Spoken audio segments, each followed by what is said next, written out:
ಓಂ ಶಾಂತಿ. ಬ್ರಹ್ಮ ಬಾಬಾವರ ಜೀವನ ಚರಿತ್ರೆಯ 4ನೇ ಭಾಗ. ಜಗದೀಶ್ ಭಾಯಿ ಅವರು ಏನನ್ನು ವರ್ಣನೆ ಮಾಡ್ತಾರೆ ಬ್ರಹ್ಮ ಬಾಬಾವ್ರ ಬಗ್ಗೆ, ಅರ್ಥಾತ್ ದಾದಾ ಲೇಖರಾಜ್ ಅವ್ರ ಬಗ್ಗೆ ನೋಡೋಣ. ದಾದಾ ಅವರಿಗೆ ಹಣ ಮತ್ತು ಆಸ್ತಿ, ಸ್ಥಾನ, ವೈಭವ ಸ್ವಲ್ಪವೂ ಇಚ್ಛೆ ಇರಲಿಲ್ಲ ಅಂತ ಹೇಳ್ತಾರೆ ಅವರು. ಲೌಕಿಕದಲ್ಲಿ ಸಹ ಅಗರ್ಭ ಶ್ರೀಮಂತರಿದ್ದರೂ ಸಹ ಸಂಪೂರ್ಣವಾಗಿ ಏನು ಇದೆ ಅದರಲ್ಲೇ ತೃಪ್ತರಾಗಿದ್ದರು ಅಂತ ಹೇಳ್ತಾರೆ. ಅದಕ್ಕೆ ಅವ್ರ ಹತ್ರ ಸಂಸ್ಕಾರಗಳು ಹೆಂಗಿದ್ವು ಅಂದ್ರೆ ಸಂಪನ್ನ ಭರಿತ ಸಂಸ್ಕಾರಗಳಿದ್ದು, ಕೊಡುವಂಥ ಸಂಸ್ಕಾರ ಇತ್ತು, ನಿರಂತರವಾಗಿ ದಾನ ಮಾಡುವಂಥ ಸಂಸ್ಕಾರ ಇತ್ತು. ಲೌಕಿಕದಲ್ಲಿ ಹೇಳ್ತಾರೆ, ಬ್ರಹ್ಮ ಬಾಬಾ ಅವ್ರ ಬಗ್ಗೆ ಹೇಳ್ತಿದ್ದಾರೆ. ಅಂದರೆ ದಾದಾ ಅವರಿದ್ದಾಗ ದಾದಾ ಅವ್ರ ಜೀವನ ಹೆಂಗಿತ್ತು, ಎಲ್ಲ ಮಕ್ಕಳಿಗೂ ಅವ್ರಿಗೇನು ಲೌಕಿಕ ಮಕ್ಕಳಿದ್ರು ಅವ್ರಿಗೆ ಸಹ ಸಂಪೂರ್ಣ ಒಳ್ಳೆಯ ಶಿಕ್ಷಣವನ್ನು ಕೊಟ್ಟಿದ್ರು ಅವರು. ಅದಕ್ಕೆ ಅವರೊಂದು ಮಾತು ಹೇಳ್ತಿದ್ರು, ಮಕ್ಕಳಿಗೆ ಹೇಳ್ತಿದ್ರು, ಕೇಳೋದಕ್ಕಿಂತ ಸಾಯೋದು ಮೇಲೆ ಅಂತ ಹೇಳ್ತಿದ್ರು. ಮಾಂಗನೆ ಸೆ ಮರ್ನಾ ಬಲ ಅಂತ ಹೇಳ್ತಾರೆ. ಇದನ್ನು ಬಾಬಾವರು, ಶಿವಬಾಬಾವರು ಹೇಳಿದ್ದಾರೆ. ಅಂದರೆ ಬ್ರಹ್ಮ ಬಾಬಾವರು ಲೌಕಿಕದಲ್ಲಿ ಸಹ ಹೇಳ್ತಿದ್ರು ಅಂತ ಹೇಳ್ತಾರೆ. ಎಂದಿಗೂ ಯಾರಿಂದಲೂ ದಾನವನ್ನು, ಸಾಲವನ್ನು ತಗೋಬೇಡ ಅಂತ ಹೇಳ್ತಾರೆ ಜಗದೀಶ್ ಭಾಯ್ ಅವರು. ಬ್ರಹ್ಮ ಬಾಬಾವ್ರು ಹೇಳ್ತಿದ್ರು, ಯಾಕೆಂದರೆ ನೀವು ದಾನಿ ಮಕ್ಕಳು ಹಾಗೂ ರಾಜರಾಗುವರು. ಮುಂದೆ ಬರುವಂಥ ಸಮಯದಲ್ಲಿ ಈ ಜಗತ್ತಿನಲ್ಲಿ ದ್ವಾಪರ ಯುಗದಿಂದ ಸಾವಿರಾರು ರಾಜ್ಯಗಳಾಗಿ ಹೋದರು. ಆದರೆ ಸತ್ಯುಗ ಮತ್ತು ತ್ರೇತಾಯುಗದಲ್ಲಿ ನೀವು ಫಸ್ಟ್ ರಾಜರಾಗ್ತೀರಿ. ಇಲ್ಲಿ ಆ ರಾಜರ ಮೇಲೆ ರಾಜರು ಅಂತ ಇವತ್ತು ನೋಡಿ ಭಕ್ತಿ ಮಾರ್ಗದಲ್ಲಿ ರಾಜರು ಲಕ್ಷ್ಮೀನಾರಾಯಣ ಪೂಜೆ ಮಾಡ್ತಾರೆ. ಅವರ ರಾಜ್ಯದಲ್ಲೇ ಒಂದು ಮಂದಿರ ಇರ್ತದೆ, ಅವರಲ್ಲಿ ಪೂಜೆ ಮಾಡ್ತಾರೆ. ಅದಕ್ಕೆ ಬಾಬಾ ಹೇಳ್ತಾರೆ, ನೀವು ಯಾರು ರಾಜರಾಗ್ತೀರಿ. ಅದಕ್ಕೆ ನಿಜವಾಗಲೂ ರಾಜರ ಹಾಗೆ ಶ್ರೇಷ್ಠಾಚಾರ, ಆತಿಥ್ಯ ಮತ್ತು ಉದಾರತೆ, ಸ್ವಚ್ಛ ಗುಣಗಳಿದ್ದು ಅಂತ ಹೇಳ್ತಾರೆ. ಜಗದೀಶ್ ಭಾಯ್ ಅವರು ಬರಿತಾ ಇದ್ದಾರೆ ದಾದಾ ಲೇಖರಾಜರ ಬಗ್ಗೆ. ಅವರ ಗುಣಗಳು ಹೆಂಗಿದ್ದು, ವಿಶಾಲವಾಗಿದ್ದು, ಶ್ರೇಷ್ಠಾಚಾರರಾಗಿದ್ದರು, ಧಾರಣೆ ಮಾಡುವ ಶಿಕ್ಷಣ ಕೊಡ್ತಿದ್ರು, ಮಕ್ಕಳಿಗೆ ಧಾರಣೆ ಮಾಡುವಂಥ ಶಿಕ್ಷಣ ಕೊಡ್ತಿದ್ರು, ಉದಾರ ಚಿತ್ತದಿಂದ ಇದ್ದರು. ಅವರ ಹೃದಯ ಬಹಳ ದೊಡ್ಡದಿತ್ತು. ಅದಕ್ಕೆ ಯಾರಾದರೂ ಕಲಿಬೇಕಂತ ಅವ್ರ ಹತ್ತು ಬಂದಾಗ ಬಾಬಾವರು ಕಲಿಸ್ತಾ ಇದ್ದರು, ಬ್ರಹ್ಮ ಬಾಬಾವರು ಕಲಿಸ್ತಾ ಇದ್ರು ಅವರಿಗೆ. ಅವರು ಒಂದೊಂದು ಆತ್ಮದ ಕಲ್ಯಾಣಕ್ಕೆ ಬಹಳ ಹಣ ಖರ್ಚು ಮಾಡ್ತಿದ್ರು ಅಂತ ಹೇಳ್ತಾರೆ ಜಗದೀಶ್ ಭಾಯ್ ನೋಡಿ. 9 ಸುಮಾರು ಇರ್ಬೋದು, ಎಷ್ಟು ಕೋಟಿ ಅಂತೇನು ಹೇಳೋಕ್ಕಾಗೋದಿಲ್ಲ. ಸುಮಾರು ಆಗಿನ ಸಮಯದಲ್ಲಿ ಎಷ್ಟೋ ಕೋಟಿಗಟ್ಟಲೆ ಆಸ್ತಿ ಇತ್ತು. ಬಾಬಾವರ ಒಂದೇ ಸಾಕ್ಷಾತ್ಕಾರ ಸಲುವಾಗಿ ಬ್ರಹ್ಮ ಬಾಬಾವರು, ದಾದಾ ಲೇಖರಾಜ್ ಅವರು ಸರ್ವಸ್ವ ತ್ಯಾಗ ಮಾಡಿದರು. ಅವ್ರ ಮನೆಯಲ್ಲಿ 3 ಜನ ಹೆಣ್ಮಕ್ಳಿದ್ರು, 2 ಗಂಡು ಮಕ್ಕಳಿದ್ರು. ನಾವು ಹೆಂಗೆ ವಿಚಾರ ಮಾಡ್ತಾರಂದ್ರೆ ಇಷ್ಟಿಷ್ಟು ಇವ್ರಿಗೆ ಕೊಟ್ಟು ಇಷ್ಟಿಷ್ಟು ಕೊಟ್ಟು ಉಳ್ಕಿದ್ದು ಕೊಡ್ಬೇಕಂತ ನಾವು ವಿಚಾರ ಮಾಡ್ತೀವಿ ಸಾಧಾರಣವಾಗಿ. ಅದಕ್ಕೆ ಬ್ರಹ್ಮ ಬಾಬಾವರು 1 ಸೆಕೆಂಡೂ ಹಿಂದೆ ಮುಂದೆ ನೋಡಲ್ದ ಸರ್ವಸ್ವವನ್ನು ತ್ಯಾಗ ಮಾಡಿ 5 ಜನ ದಾದಿಗಳ ಹೆಸರಿನಲ್ಲಿ ವಿಲ್ ಮಾಡಿಬಿಟ್ರು. ಅವರ ಲೌಕಿಕದವರಿಗೆ, ಲೌಕಿಕ ಮಕ್ಕಳಿಗೆ ಏನು ಕೇಳಿದರೂ ಕೊಡಲಿಲ್ಲ. 1 ಸಲ ದಾನ ಮಾಡಿದ ನಂತರ ಅವ್ರನ್ನ ವಾಪಸ್ ತಗೋಬಾರ್ದು ಅಂತ ಅದಕ್ಕೆ ಹೇಳ್ತಾರೆ ಭಕ್ತಿ ಮಾರ್ಗದಲ್ಲಿ. ಇನ್ನೊಂದು ಕಡೆ ಹೇಳ್ತಾರೆ, ದಾನ ಮಾಡಿದ್ದು ಬಲಗೈಯಿಂದ ದಾನ ಮಾಡಿದ್ದು ಎಡಗೈ ಗುರ್ತಾಗಬಾರ್ದಂತ. ಅಂದ್ರೆ ಗುಪ್ತವಾಗಿ ದಾನ ಮಾಡಬೇಕಂತ ಹೇಳ್ತಾರೆ ಬಾಬಾವರು.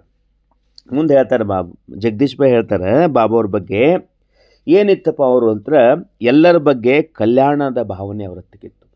ಏನು ಹೇಳ್ತಾರೆ, ದಾದಾರಲ್ಲಿ ಮತ್ತೊಂದು ವಿಶೇಷ ಗುಣ ಏನೆಂತಿತ್ತಂದ್ರೆ ಮನಸ್ಸಿನಲ್ಲಿ ಸದಾ ಎಲ್ಲರ ಕಲ್ಯಾಣದ ಭಾವನೆ ಇತ್ತು. ಅದಕ್ಕೆ ದಿನಾಲು ಒಂದು ಸಂಕಲ್ಪ ಮಾಡಬೇಕು ನಾವು ಬ್ರಾಹ್ಮಣರು, ಎಲ್ಲರಿಗೂ ಒಳ್ಳೆಯದಾಗಲಿ, ಎಲ್ಲರಿಗೂ ಕಲ್ಯಾಣ ಆಗಲಿ, ಈ ಸಂಕಲ್ಪ ಡೈಲಿ ಮಾಡಬೇಕು. ಅದಕ್ಕೆ ಈ ಭಾವನೆ ಅವ್ರ ಹಂತಕ್ಕೆ ತುಂಬಿತ್ತು. ಅವರಲ್ಲಿ ಧರ್ಮದ ಮತ್ತು ಜಾತಿ, ದೇಶ, ಭಾಷೆ ಮುಂತಾದ ಆಧಾರದ ಮೇಲೆ ಮತಭೇದ ಇರಲಿಲ್ಲ. ಬಾಬಾವ್ರಿಗೆ ಎಂದೂ ಜಾತಿ ಮತಭೇದ ಇರಲಿಲ್ಲ. ಅವರ ಮನಸ್ಸಿನಲ್ಲಿ ಎಂದಿಗೂ ಯಾರ ಬಗ್ಗೆನೂ ವೈರತ್ವ ಇರಲಿಲ್ಲ ಅಥವಾ ವಿರೋಧ ಭಾವನೆಯೂ ಇರಲಿಲ್ಲ. ಅವರ ಜೀವನ ಹೆಂಗಿತ್ತಂದ್ರೆ ಅಭಿಭಾರವಾರ ಇತ್ತು. ಅಂದ್ರೆ ಅವರ ಭಾವನೆ ಯಾವಾಗಲೂ ಶ್ರೇಷ್ಠ ಭಾವ ಇತ್ತು. ಪರಮಾತ್ಮನ ಪ್ರದೇಶದ ಹಿಂದೆ ಅವರ ಈಶ್ವರಿ ಜ್ಞಾನದ ಬೋಧನೆ ಆಗಿರಲಿಲ್ಲ. ಯಾವಾಗ ಬಾಬಾ ಅವ್ರು ಬರೋಕ್ಕಿಂತ ಮುಂಚೆನೂ ಸಹ, ಪ್ರವೇಶ ಆಗೋಕ್ಕಿಂತ ಮುಂಚೆನೇ ಸಹ ಅವ್ರ ಹತ್ರ ಗುಣಗಳು ಹೆಂಗಿದ್ವು ಅಂದ್ರೆ ಆಲ್ರೆಡಿ ದಾನದ ಗುಣಗಳಿದ್ದು. ಅವರು ಅಂಚಲಿಯನ್ನು ಕೊಡುತ್ತಿದ್ದರು. ಸ್ವಲ್ಪ ಸ್ವಂತ ಸ್ವಭಾವದಿಂದಲೇ ಮುಖದಿಂದ ಆ ಶಬ್ದ ಹೊರಬರ್ತಿತ್ತು. ಏನು ಬರ್ತಿತ್ತು? ಎಲ್ಲ ಆತ್ಮಗಳ ಪ್ರತಿ ಎಂಬುದಾಗಿ ಗಂಗೆ ಸ್ನಾನ ಮಾಡುವಾಗ ಸಹ ಮುಳುಗುತ್ತಾ ಆ ಸೂರ್ಯನಿಗೆ ನೀರು ಕೊಡ್ತಾರಲ್ಲ, ಗಂಗಾ ನದಿ ಹೋಗಿ ಸ್ನಾನ ಮಾಡೋ ಮುಂದೂ ಇದೇ ಹೇಳ್ತಿದ್ರತ್ತ ದಾದಾ ಲೇಖರಾಜ್ ಅವರು. ಎಲ್ಲ ಆತ್ಮಗಳಿಗೆ ಭಗವಂತ ಒಳ್ಳೇದು ಮಾಡಪ್ಪ, ನೀರಾಗಿ ಸ್ನಾನ ಮಾಡೋ ಮುಂದೆ ಹೇಳ್ತಿದ್ರು ಅಂತ ಹೇಳ್ತಾರೆ ಜಗದೀಶ್ ಭಾಯ್ ಅವರು. ಎಲ್ಲ ಆತ್ಮಗಳ ಕಲ್ಯಾಣವಾಗಲಿ ಎಂದು ಹೇಳುತ್ತಿದ್ದರು. ಹಿಂದಿನ ಕಲ್ಪದಲ್ಲಿ ಎಲ್ಲ ಆತ್ಮಗಳ ಧರ್ಮ ಪಿತ ಅಥವಾ ವಿಶ್ವದ ಪ್ರಜಾಪಿತ ಆಗುವಂಥ ಕಾರಣ ಅವರ ಸ್ವಾಭಾವಿಕ ಸಂಸ್ಕಾರದಲ್ಲಿ ಆತ್ಮದಲ್ಲಿ ಅಡಗಿತ್ತು. ಯಾಕಂದರೆ ಬರುವಂಥ ಇವ್ರಿಗೆ ಗುರ್ತೇ ಇದ್ದಿದ್ದಿಲ್ಲ, ಇವರೇ ನಾರಾಯಣ ಆಗ್ತಾರೆ, ಈ ಭೂಮಿಗೆ ಫಸ್ಟ್ ಬರುವಂಥ ಆತ್ಮ ಇವರೇ ಪ್ರಜಾಪಿತ, ಪ್ರಜೆಗಳ ಪಿತ ಆಗಿ ಬರ್ತಾರೆ ಭೂಮಿಗೆ. ಇಬ್ಬರು ಪಿತಗಳದಾರ, ಪ್ರಜೆಗಳ ಪಿತ ಬ್ರಹ್ಮ ಬಾಬಾವರು, ಆತ್ಮಗಳ ಪಿತ ಪರಮಾತ್ಮ. ಅದಕ್ಕೆ ಆ ಸಂಸ್ಕಾರ ಮೊದಲೇ ಅವರಂತೆ ಕಾಣ್ತಿತ್ತು ಅಂತ ಹೇಳ್ತಾರೆ ಅವರು. ವಿಶ್ವದ ಪರಮಪಿತ ಆಗಿದ್ದಾರೆ ಯಾರು? ಶಿವಬಾಬಾವರು. ಆದರೂ ಸುದಕ್ಕೆ ಎಲ್ಲ ಆತ್ಮ ಕಲ್ಯಾಣ ಮಾಡಬೇಕಾಗಿದೆ ಸಾಕಾರದಲ್ಲಿ. ಆದ ಕಾರಣ ಕೊನೆಗೆ ಅವರು ಸಹ ಇದೇ ರೀತಿ ಗುಣವನ್ನು, ಕರ್ಮ ಸ್ವಭಾವವುಳ್ಳ ವ್ಯಕ್ತಿತ್ವವನ್ನು ಅನುಭವಿ ಶರೀರದಲ್ಲಿ ಬಾಬಾವರು ಪ್ರವೇಶ ಮಾಡ್ತಾರೆ. ಅಂದರೆ ಇದೊಂದು ವಿಶೇಷ ಮಾತದ. ಬ್ರಹ್ಮ ಬಾಬಾವ್ರ ಶರೀರನಾಗ ಯಾಕಪ್ಪ ಪರಮಾತ್ಮ ಪ್ರವೇಶ ಮಾಡಿದರು? ಭಾಳ ಜನ ಪ್ರಶ್ನೆ ಕೇಳ್ತಾರೆ, ಇವ್ರ ಶರೀರನಾಗ ಯಾಕೆ ಪರಮಾತ್ಮ ಬಂದರು? ಈಗ ನೋಡಿ, ಈ ಪ್ರಶ್ನೆ ಕಾಮನ್ ಆಗಿ ಎಲ್ಲರೂ ಕೇಳ್ತಾರೆ. ಆದರೆ ಎಲ್ಲೇ ಯಾರ ಶರೀರನಾಗ ಬಂದ್ರೂ ಕೇಳ್ತಾರೆ. ಅದಕ್ಕೆ ಬಾಬಾವ್ರು ಹೇಳ್ತಾರೆ ಅವ್ರ ಸ್ವಭಾವ ಹೆಂಗಿತ್ತು, ಅವ್ರ ಗುಣಗಳು ಹೆಂಗಿದ್ದು ಅಂಥೇಳಿ ಜಗದೀಶ್ ಭಾಯ್ ಅವರು ಮೊದಲೇ ಅವರ ಜೀವನದ ಬಗ್ಗೆ ಹೇಳ್ತಿದ್ದಾರೆ. ಮುಂದೆ ನೋಡೋಣ ಏನು ಹೇಳ್ತಾರೆ ಅಂದ್ರೆ, ಅವರು ಅಸಾಧಾರಣ ಪ್ರತಿಭೆ ಇತ್ತು. ಸಾಧಾರಣ ಪ್ರತಿಮೆ ಅಲ್ಲ ಬ್ರಹ್ಮ ಬಾಬಾವ್ರದ್ದು, ದಾದಾ ಲೇಖರಾಜ್ ಅವ್ರದ್ದು ಅಸಾಧಾರಣ ಮಿರಾಕಲ್ ಇತ್ತು. ಏನು? ಅವರು ಸುಂದರ ಶರೀರದ ರಚನೆ ಹಾಗೂ ಶ್ರೇಷ್ಠ ಸಂಸ್ಕಾರ ಜೊತೆಯಲ್ಲಿ ದಾದಾರಲ್ಲಿ ಬುದ್ಧಿಯೂ ಸಹ ಅಸಾಧಾರಣವಾಗಿತ್ತು. ಅವರ ಶರೀರನೂ ಎಷ್ಟು ಸುಂದರ ಇತ್ತು, ಅವರ ಸ್ವಭಾವನೂ ಅಷ್ಟೇ ಚಲೋ ಇತ್ತು, ಅವರ ಬುದ್ಧಿನೂ ಅಷ್ಟೇ ಸ್ವಚ್ಛಿತ್ತು ಅಂತ ಹೇಳ್ತಾರೆ ಜಗದೀಶ್ ಭಾಯಲ್ಲಿ. ಯಾವುದೇ ಕರ್ಮಗಳ ವಶವಾಗಿ ಜನ್ಮ ಒಂದು ಸಾಧಾರಣ ಮನೆತನದಲ್ಲಿ ಆಗಿತ್ತು. ಯಾವುದೋ ಒಂದು ಕರ್ಮಕ್ಕೇನೋ ಕಡಿಮೆ ಕರ್ಮ ಇರ್ಬೋದು, ಅದರವಾಗಿ ಅವರು ಜನ್ಮ ಎಲ್ಲಾಗ್ತದೆ ಅಂದರೆ ಸಾಧಾರಣ ಮನೆಯಲ್ಲಿ ಜನ್ಮ ಆಯಿತು. ಆದರೆ ಅವರು ತಮ್ಮ ಮೇಧಾವಿ ಬುದ್ಧಿಯ ಆಧಾರದ ಮೇಲೆ ಮಿಂಚಿನ ವೇಗದಲ್ಲಿ ಉನ್ನತದ ಕಡೆಗೆ ಮುಂದುವರೆದರು. ನೋಡಿ, ಕೆಲವು ಮಂದಿ ಸಾಧಾರಣ ಮನೆತನದಲ್ಲಿ ಹುಡ್ತಾರೆ, ಬಹಳ ದೊಡ್ಡವರಾಗ್ತಾರೆ. ಅನೇಕರು ನೋಡ್ತೀವಿ ನಾವು ಭಾರತದಲ್ಲಿ. ಪ್ರಧಾನಮಂತ್ರಿ ನೋಡ್ರಿ, ಈಗ ಅವರು ಚಾ ಮಾರ್ತಿದ್ರು, ಭಾರತ ಪ್ರಧಾನಿ ಆದರು. ಅವರ ಮೆಹನತ್ತು, ಪರಿಶ್ರಮ, ಮೇಧಾವಿ ಬುದ್ಧಿ ಅದರಿಂದ ಆಗ್ತದೆ. ಹಂಗೆ ಬ್ರಹ್ಮ ಬಾಬಾವರು ಸಾಧಾರಣ ಮನೆತನದಲ್ಲಿ ಹುಟ್ಟರೂ ಸಹ ಅವರು ಮಿಂಚಿನ ವೇಗ ಫಾಸ್ಟಾಗಿ ಪುರುಷಾರ್ಥ ಮಾಡಿ ಮುಂದೇನಾದರೂ ಅವರು ಒಡವೆಗಳ ವಜ್ರದ ವ್ಯಾಪಾರಿಗಳಾದರು. ಇದರಲ್ಲಿ ಸರ್ವಶ್ರೇಷ್ಠ ವ್ಯಾಪಾರ ಯಾವುದಪ್ಪ ಅಂದ್ರೆ ವಜ್ರದ ವ್ಯಾಪಾರ. ಆ ವಜ್ರದ ವ್ಯಾಪಾರ ತನಕ ಹೋಗಿ ಮುಟ್ಟಿದ್ರು. ಅದರ ಮೊದಲು ಅವ್ರದ್ದು ಸಾಧಾರಣವಾದಂಥ ಒಂದು ವ್ಯಾಪಾರ ಮಾಡ್ತಿದ್ರು. ಫಸ್ಟಿಗೆ ವ್ಯಾಪಾರ ಜೋಳದ ವ್ಯಾಪಾರ, ಇದು ಗೋಧಿ ವ್ಯಾಪಾರ ಮಾಡ್ತಿದ್ರಂತ ಒಂದು ಕಡೆ ಬೇಡ ಹೇಳಿದ್ದಾರೆ. ಅಲ್ಲಿಂದ ಅವರು ವಜ್ರದ ವ್ಯಾಪಾರ ತನಕ ಬಂದು ಮುಟ್ಟಿದ್ರು. ಅವರು ವಜ್ರಗಳನ್ನು ಪರೀಕ್ಷೆ ಮಾಡ್ಲಿಕ್ಕೆ ಕೂತ್ರಂದ್ರೆ ಒಂದು ಸೆಕೆಂಡ್ನಾಗ ಹೇಳಿಬಿಡ್ತಾರಂತೆ, ಇದು ಇಷ್ಟೇ ಬೆಲೆ ಆಗ್ತದಂತೆ. ಭಾಳ ಜನ ಬಂದು ಕೇಳ್ತಿರತ್ತೆ, ಬಾಬಾ ಇದ್ರ ಎಷ್ಟು ಬೆಲೆ ಆಗ್ತದೆ? ಆ ಚೀಲದಲ್ಲಿ ವಜ್ರ ನೋಡಿದ ತಕ್ಷಣ ಹೇಳ್ತಿದ್ರಂತ. ಬಹಳ ನಿಪುಣರಾಗಿದ್ದರು. ಅವ್ರ ಹತ್ರ ಪರೀಕ್ಷೆ ಮಾಡೋ ಶಕ್ತಿ ಬಹಳ ತೀಕ್ಷ್ಣವಾಗಿತ್ತು. ವ್ಯಾಪಾರಸ್ಥರು ಅವ್ರು ನೋಡಿ ಗಾಬರಿ ಆಗಿಬಿಡ್ತಿರಂತ, ಏನು ಬಾಬಾ ಇಷ್ಟೆಲ್ಲ ಹೆಂಗೆ ಹೇಳ್ತಾರೆ? ಅವ್ರಿಗೆ ಬಾಬಾ ದಾದಾ ಅಂತಿದ್ರು. ಅವ್ರಿಗೆ ಜನ ಹಿಂಗೆ ಹೇಳ್ತರು. ವಜ್ರವನ್ನು ಖರೀದಿ ಮಾಡುತ್ತಿದ್ದ ವ್ಯಾಪಾರಿಗಳು ಸ್ವತಃ ಅವರ ಮೌಲ್ಯವನ್ನು ಮಾಡಿಸಿದರು. ಬಂದು ಮತ್ತೊಬ್ಬರು ತಮ್ಮ ವಜ್ರ ತಂದು ಇವರಂತೆ ಕೇಳ್ತಿದ್ರ ಇದ್ರ ಎಷ್ಟು ಬೆಲೆ ಆಗ್ಬೋದು ಅಂತ. ದಾದಾ ಅವರ ಹತ್ತಿರ ತೆಗೆದುಕೊಂಡು ಬರುತ್ತಿದ್ದರು. ದಾದಾ ಅವರ ವ್ಯಾಪಾರ ಬುದ್ಧಿಯೂ ಸಹ ಬಹಳ ಚಮತ್ಕಾರಿಯಾಗಿತ್ತು. ಅಲ್ಲದೆ ಸ್ವಲ್ಪ ಸಮಯದಲ್ಲಿ ಅನೇಕ ರಾಜ ಮಹಾರಾಜರ ಇವರ ಗ್ರಾಹಕರಾಗಿಬಿಟ್ಟರು. ಇವರ ಸ್ವಭಾವ ನೋಡಿ, ಇವರ ಜೀವನ ಸ್ಥಿತಿಯನ್ನು ನೋಡಿ ಆಗಿನ ಸಮಯದಲ್ಲಿ ರಾಜ ಮಹಾರಾಜರು ಇವ್ರ ಜೊತೆ ವ್ಯಾಪಾರ ಮಾಡ್ತಿದ್ರು. ಇದರಲ್ಲಿ ಎಕ್ಸಾಂಪಲು ಜೋಧ್ಪುರ್ ರಾಜರು, ನೇಪಾಳ ರಾಜರು, ಹಿಂಗೆ ಅನೇಕ ರಾಜರು ಬಾಬಾ ಅವ್ರ ಜೊತೆ ಸಂಬಂಧವನ್ನು ಒಂದು ಕಡೆ ಹೇಳ್ತಾರೆ. ಬಹಳ ಸುಂದರ ಮಾತು ಹೇಳ್ತಾರೆ. ರಾಜರು ತಮ್ಮ ಸಭೆ ಇವ್ರಿಗೆ ನಿಮಂತ್ರಣ ಕೊಡ್ತಿರತ್ತೆ, ಎಲ್ಲಿ ತಮ್ಮ ಸಭೆಯಲ್ಲಿ. ಇಲ್ಲಿವರೆಗೆ ಇವ್ರು ಬರೋದಿಲ್ಲ, ಅಲ್ಲಿವರೆಗೆ ಅವ್ರ ಸಭೆ ಪ್ರಾರಂಭ ಮಾಡ್ತಿದ್ದಿಲ್ಲಂತ. ಅನೇಕರು ಕೇಳಿದ್ರಂತ, ಅವ್ರೇನ್ರಿ ನಮ್ದು ವ್ಯಾಪಾರಸ್ಥರು. ಅದಕ್ಕೆ ಬಾಬಾರು ರಾಜರು ಹೇಳ್ತಿರಂತ, ಪರಮಾತ್ಮ ತಪ್ಪಿ ನಮ್ಮನ್ನು ರಾಜ ಮಾಡ್ಯಾನ, ಆ್ಯಕ್ಚುಲಿ ರಾಜನ ಗುಣ ಇರೋದು ದಾದಾ ಅವ್ರ ಹತ್ರ ಅಂತ ಹೇಳ್ತಿರಂತ. ಅದಕ್ಕೆ ಬಾಬಾವರು ಜಗದೀಶ್ ಬಾಯಿ ಅವ್ರು ಹೇಳ್ತಿದ್ದಾರೆ, ಎಲ್ಲಿ ಕವಡೆಯಿಂದ ವ್ಯಾಪಾರ ಶುರು ಮಾಡಿ, ಸಣ್ಣ ವ್ಯಾಪಾರ ಶುರು ಮಾಡಿ ವಜ್ರತನ ಹೋಗಿ ಮುಟ್ಟಿದ್ರು. ಅವ್ರು ಹೇಳ್ತಿರತ್ತ, ಯಾರು ದಾದಾ ಹೇಳ್ತಿರತ್ತ, ನಾನು ಭಿಕ್ಷುಕನಿಂದ ರಾಜನಾಗಿದ್ದೇನೆ. ದಾದಾ ಅವರು ಕಂಡಿರುವ ಬುದ್ಧಿ ಹಾಗೂ ಅಸಾಮಾನ್ಯ ಸೂಕ್ಷ್ಮತೆಯ ಬುದ್ಧಿಯ ಕಾರಣ ಪರಮಪಿತ ಪರಮಾತ್ಮ ಶಿವನೇ ಅವರ ತನುವಿನಲ್ಲಿ ಪ್ರವೇಶ ಮಾಡಿದರು. ಒಂದು ದೊಡ್ಡ ವಿಷಯ ಸಿಕ್ತಿಲ್ಲ ನಮಗೆ ಇದು ಕ್ಲಿಯರ್ ಆಯ್ತು, ಅರ್ಥ ಆಗ್ತದೆ ಯಾಕಪ್ಪ ಪರಮಾತ್ಮ ಈ ವಿಷಯನಾಗ ಪ್ರವೇಶ ಮಾಡಿದ್ರಂದ್ರೆ ಅವ್ರ ಹತ್ರ ಈ ಗುಣಗಳಿದ್ದು. ಅದಕ್ಕೆ ಏಕೆಂದರೆ ಅವರು ಸಹ ಸೃಷ್ಟಿಯ ನರನಾರಿಯರ ಜೀವನವನ್ನು ಕವಡೆ ಸಮಾನದಿಂದ ಬದಲಾಯಿಸಿ ವಜ್ರ ಸಮಾನ ಮಾಡ್ತಾರೆ. ಯಾರು ಶಿವಬಾಬಾ ಅವ್ರು ಮಾಡ್ತಾರೆ, ಅದರ ನಿಮಿತ್ತ ಯಾರಾದರೂ ಬ್ರಹ್ಮಬಾಬವರು ಮಾಡಲು ಬರುತ್ತಾರೆ. ಪ್ರಜೆಯಿಂದ ರಾಜ ಅಥವಾ ನರರನ್ನು ವಿಶ್ವದ ಮಹಾರಾಜ ಶ್ರೀ ನಾರಾಯಣ ಮಾಡಲು ಅವತರಣೆ ಆಗುತ್ತಾರೆ. ದಾದಾರಲ್ಲಿ ಇಂತಹ ವಜ್ರಗಳನ್ನು ಕಂಡುಹಿಡಿಯುವಂತಹ ಶಕ್ತಿ, ಅದು ಈಶ್ವರನ ಸೇವೆ ಕಾರ್ಯದಲ್ಲಿ ಬಹಳ ಸಹಾಯಕವಾಯಿತು. ಅಂದರೆ ಮುಂದೆ ಅವ್ರಿಗೆ ಹಿಂದಿನ ಏನು ಗುಣಗಳಿದ್ವಲ್ಲ, ಲೌಕಿಕ ಗುಣಗಳಿದ್ವಲ್ಲ, ಆ ಲೌಕಿಕ ಗುಣಗಳು ಅಲೌಕಿಕದಲ್ಲಿ ಕೆಲಸಕ್ಕೆ ಬಂದು ಅಂತ ಹೇಳ್ತಾರೆ. ಈಗ ಭಾಳ ಜನರಿಗೆ ಬಾಬಾವ್ರ ಜ್ಞಾನ ಮಾಡೋಕ್ಕಿಂತ ಮೊದಲು ಭಕ್ತಿ ಮಾರ್ಗದಲ್ಲಿ ಒಳ್ಳೆ ಸ್ವಭಾವ ಇರ್ತದೆ, ಮಧುರ ಸ್ವಭಾವ ಇರ್ತದೆ, ಮಧುರವಾಗಿ ಮಾತಾಡೋವಂಥ ಸ್ವಭಾವ ಇರ್ತದೆ, ಅಥವಾ ದಾನ ಮಾಡೋ ಪ್ರವೃತ್ತಿ ಇರ್ತದೆ. ಅವರು ಯಾವಾಗ ಜ್ಞಾನಕ್ಕೆ ಬರ್ತಾರಲ್ಲ, ಓಂ ಶಾಂತಿ ಬಾಬನ ಮಗು ಆಗ್ತಾರಲ್ಲ, ಅವಾಗ ಅವ್ರದ್ದು ನೇಚರ್ ಭಾಳ ಫಾಸ್ಟಾಗಿ ಹೋಗ್ತದೆ. ಯಾಕಂದ್ರೆ ಅವ್ರ ಸ್ವಭಾವ ಸಂಸ್ಕಾರಗಳು ಮೊದಲು ಇರ್ತಾವೆ ಸ್ವಲ್ಪ. ಬಾಬಾವ್ರ ಜ್ಞಾನ ಸಿಕ್ಕನಂತ ಫಾಸ್ಟ್ ಆಗಿಬಿಡ್ತಾವೆ. ಮುಂದೆ ಹೇಳ್ತಾರೆ ಜಗದೀಶ್ ಬಾಯಿ ಅವರು ಶ್ರೇಷ್ಠ ಭಕ್ತರಿದ್ದರು ಹಾಗೂ ನಿರ್ಭಯ ಸ್ಥಿತಿ, ಅವ್ರ ಸ್ಥಿತಿ ಯಾವಾಗಲೂ ನಿರ್ಭಯವಾಗಿತ್ತು, ಅಂಜುದಿಲ್ಲ, ಯಾವ ಮಾತಿಗೂ ಅಂಜುದಿಲ್ಲ. ಯಾರು? ಬ್ರಹ್ಮ ಬಾಬಾವರು, ಅಂದರೆ ದಾದಾ ಲೇಖರಾಜ್ ಅವರು.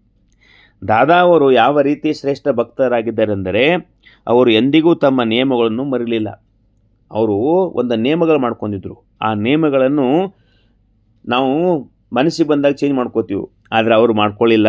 ಹಾಗೂ ಎಂದಿಗೂ ತಮ್ಮ ಮನಸ್ಸಿಗೆ ವಿರುದ್ಧವಾಗಿದ್ದ ಯಾವುದೇ ಕರ್ಮವನ್ನು ಮಾಡಲಿಲ್ಲ. ಅವ್ರ ಮನಸ್ಸು ಏನು ಹೇಳ್ತಿರ್ತಲ್ಲ, ಒಳ್ಳೆಯ ಮಾತನ್ನು ಅವ್ರು ಮಾಡ್ತಿದ್ರು. ಒಂದೊಂದು ಸಲ ಮನಸ್ಸೊಂದು ಹೇಳ್ತಿರ್ತದೆ, ನಾವು ಕರ್ಮ ಬೇರೆ ಮಾಡ್ತೀವಿ. ಅದನ್ನು ಈ ಮಾತಿಲ್ಲಿ ಅಂಡರ್ಲೈನ್ ಮಾಡ್ತಿದ್ದಾರೆ ದಾದಾ ಲೇಖರಾಜ್ ಅವರು. ಬಾಬಾ ಅವರು ಎಂದಿಗೂ ಸಹ ಮನಸ್ಸಿಗೆ ವಿರುದ್ಧ ಹೋಗಲಿಲ್ಲ.